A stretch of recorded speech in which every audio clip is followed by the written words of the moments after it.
Hello, hooligans, and welcome back.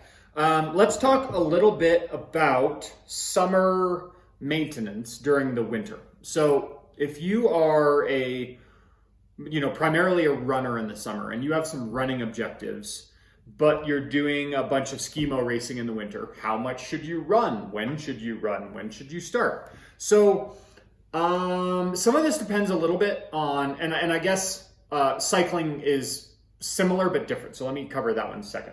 So if you are a runner and you're skinning and you're a skimo racer or a backcountry skier and you're doing most of your training or all of your training in the winter on skis, some of when you start running or whether you keep running should be based on when your target event is. Like, when do you want to be fast in the summer?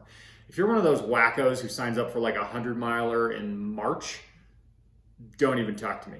That's dumb if you live in the mountains.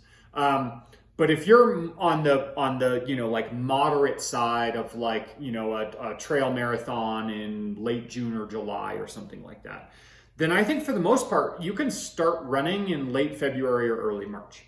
I think starting with like 30 minutes every 3 days. Actually, probably more like 20 minutes every 3 days for like 2 or 3 weeks, and then kind of ramping up from there is plenty, and that should get you to where you need to go.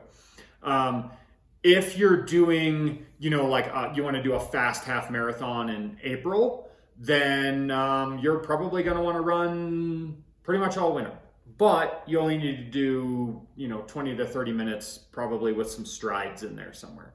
So I don't think that everybody needs to run all winter. I think that most people can take some significant time off, but then you just have to kind of like look at your goal event and then kind of back into, okay, well, roughly how much volume and how many times a week do I need to be training in March or April? With cycling, if you're skinning a lot, you can take that even later.